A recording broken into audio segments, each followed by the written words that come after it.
What's up guys, welcome back to the London car scene and welcome back to the A45 AMG. If you're new to the channel, thank you for subscribing. My name's Chris and today I'm going to be reviewing the A45. So if you go and check my previous videos, I've done reviews about what it is like to own this car, what it is like to drive, how much it costs to run it and the servicing costs. But in this video I'm going to give you an overview of the total running and driving experience of the A45.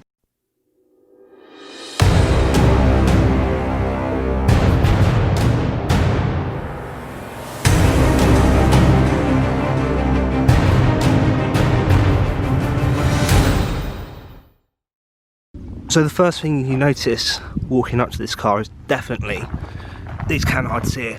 So these normally come in just gloss black, but the previous owner before me has had them wrapped with the red edging, pin stripping on it. That goes with the red calipers and the red centre caps. And obviously, if you just look at that front end now, it just looks so much more aggressive. So I'll show you what else has been done on this car. So obviously the red stripping around here, the carbon fibre grille, and I think that's it on the front. On the wing mirrors I added these, they're off the edition 1. They obviously add to the red on there already.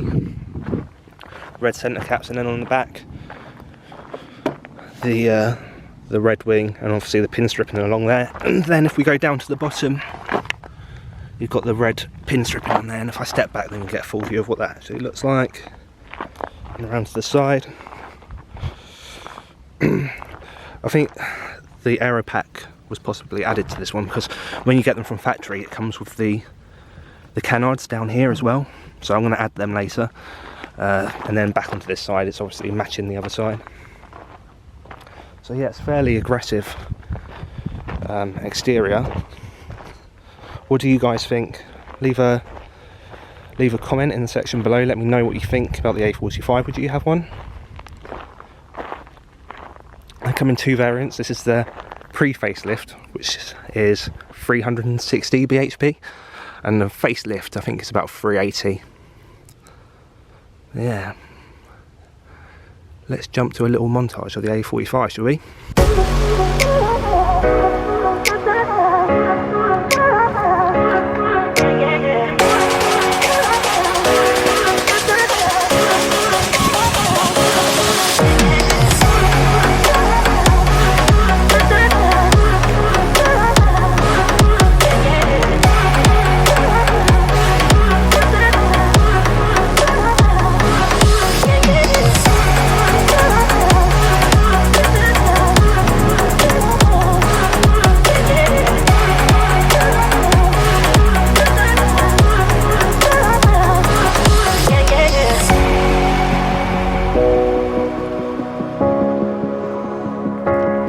I see a lot of people asking online, like, how do you know which one is the facelift and which one is the pre-facelift?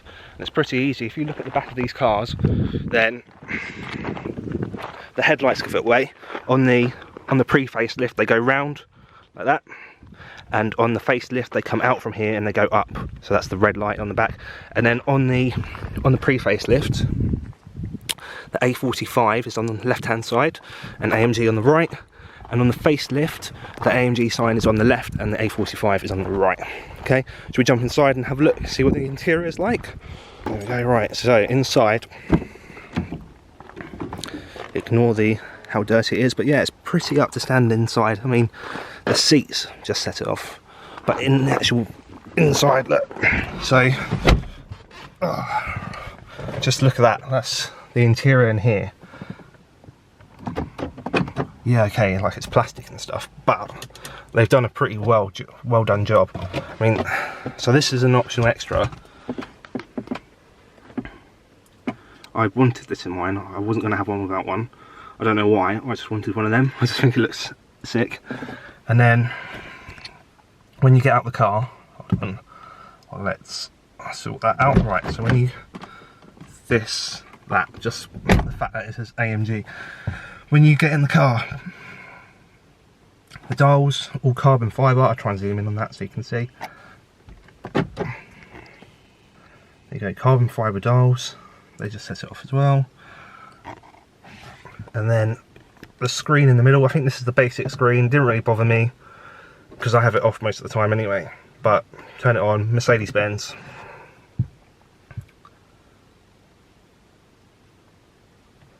There you go. And obviously it's flickering on the screen because I'm recording the screen, but there you got sat nav. And then obviously you've got the paddle shifters here. On the left, down, and then on the right. And then down here, this button here is where you can change it from comfort, sport and manual. This is to adjust the radio settings. You've got an armrest here which can move in and out. Obviously it's like hard to get focus on this, but yeah, you can, there you go, you can move that in and out, and then that lifts up as well. Everything that you need in there. The seats, obviously, it's got my camera bag on it, but I think they're amazing. The space in the back isn't great, but I managed to fit a baby seat and a 1-year-old car seat in there. And then of course you've got the panoramic, well not panoramic, but you've got a sunroof up here, which you can't really see because I'm so close. And yeah, so let's go for a drive and let's talk about what it is like to drive this car and what it's like to use on a daily basis. Yeah. So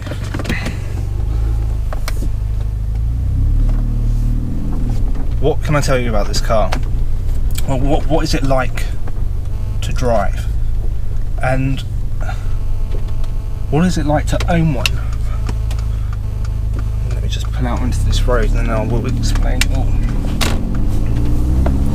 So just take out sport mode and put it in manual. This car is like owning 3 different cars in one. And a lot of people say like, oh, this car is, it doesn't give you much feedback, it's such an easy car to drive. Although people that have taken it out on test drives and driven it in comfort mode, and if I put it in comfort mode now, comfort mode is exactly what it says on the tin, it is comfort mode. And it's kind of like driving a Corsa with a Mercedes badge on there. I mean, you put your foot down, you have to floor it to get something out of it in comfort mode. If you're just poodling along, you might as well just be in the Corsa. Petrol gauge tells you otherwise. Petrol gauge, it goes down even in comfort mode. So that's one aspect of like this car. Then you've got sport mode, and sport mode, it's a little bit different to comfort mode. I've put it in sport mode now. It's a little bit different to comfort mode. What's that there? Oh wow.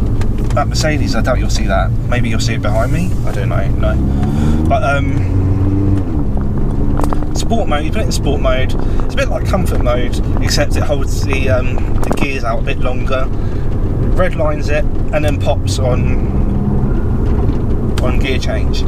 And it's okay. It's a bit delayed. Like again, you really have to push your foot to get something out of it. I use sport mode if I just want to drive without much effort. Comfort is a bit too laggy for me. It's a bit sort of, there's a delay. There's very much a delay between you putting your foot down and the car moving in comfort mode. You get a bit of that in sport mode, but not as bad as what it is in comfort.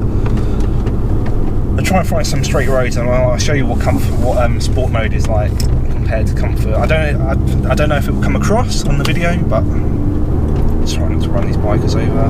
Alright, I don't know if it will come across on the video, but I'll try my best to show you. So it doesn't help that I don't know where I am either. Right, so this is a bit of a straight road. Foot down.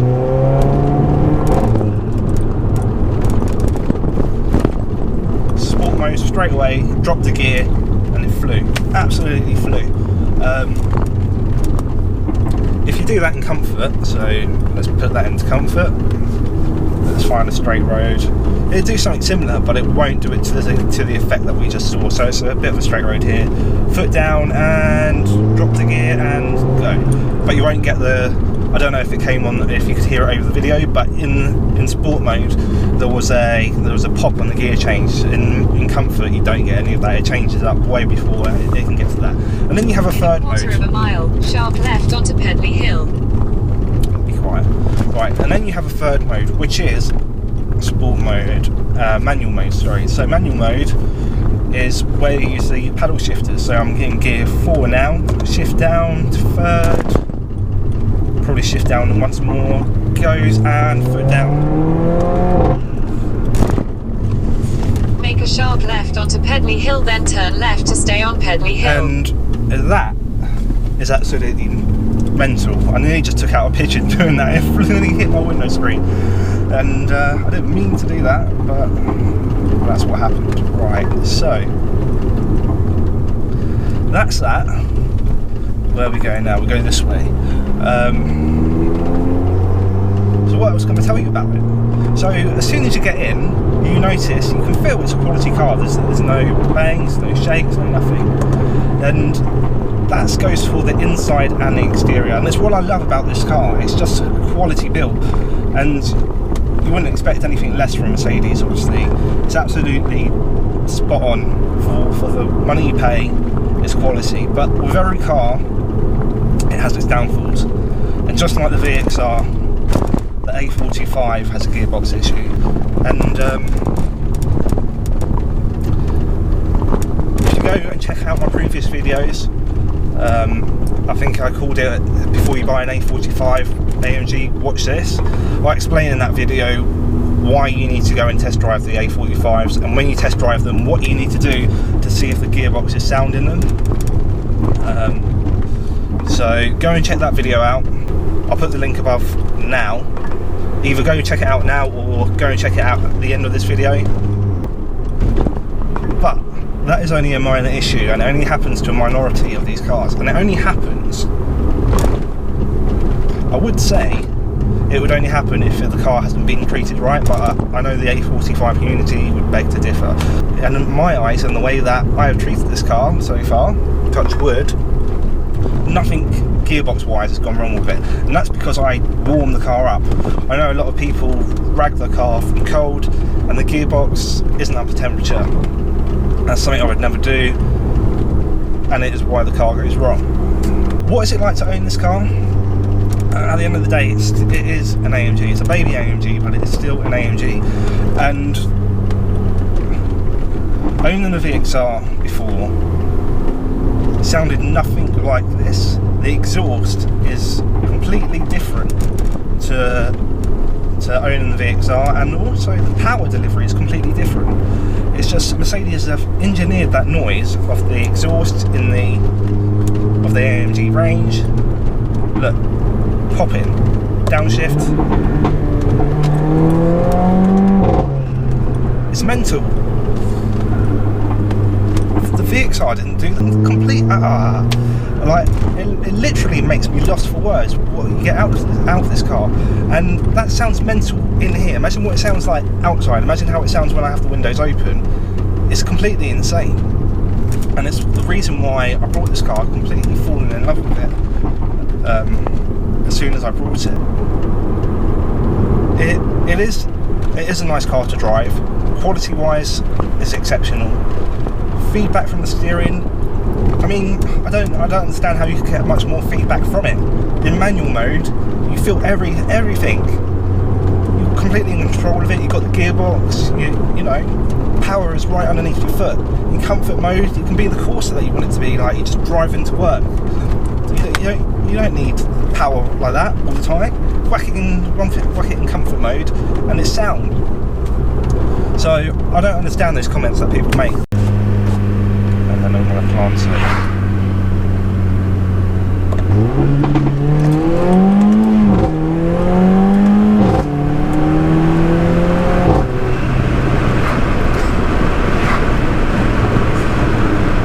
Every time it puts a smile on your face, every single time without fail.